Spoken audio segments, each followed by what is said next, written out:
BHP Billiton has revealed it's uncovered evidence of possible corrupt behaviour by its staff and is cooperating with investigation by US authorities.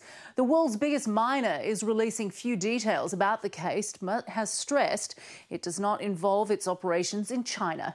Francis Bell reports. BHP Billiton kept well out of the spotlight throughout the bribery scandal that engulfed its rival Rio Tinto for most of the past year.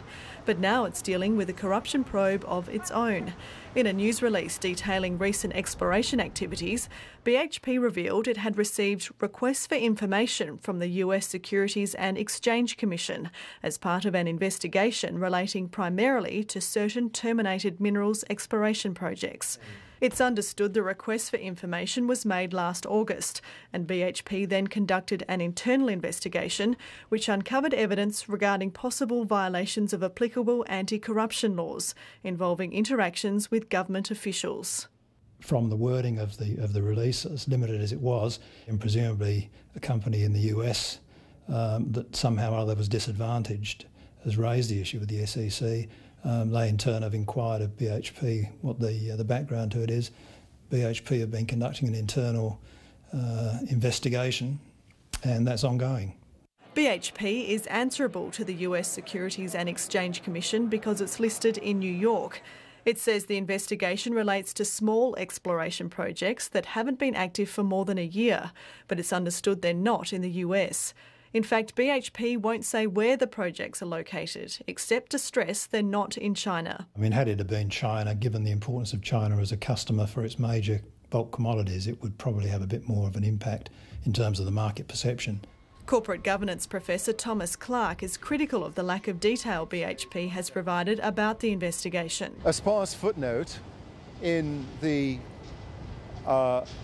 news release concerning minerals exploration is hardly the place to disclose that a major investigation is taking place with the SEC in the United States. He says the case could further damage the reputation of the mining industry, and BHP has an obligation to disclose everything it knows. When BHP got involved in the Iraq wheat deal saga some years ago, Chip Goodyear, who was then the CEO, said, "Do not judge us on what happened in the past, judge us on how we respond to these revelations now." And I think Marius Kloppers, the current CEO, will be under similar pressure.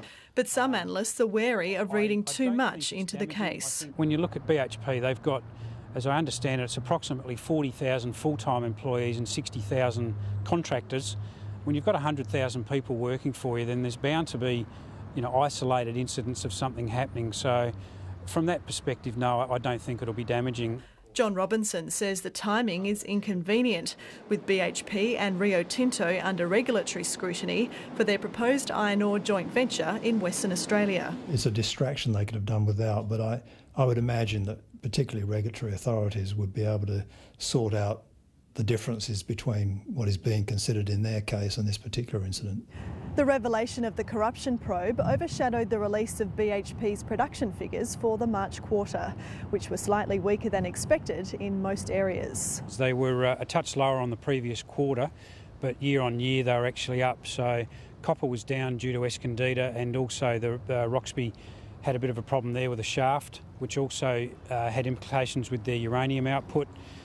The other areas, iron ore, petroleum, etc., were quite good. The market's reaction to the news of the corruption probe was relatively muted, with BHP shares down only slightly by the close.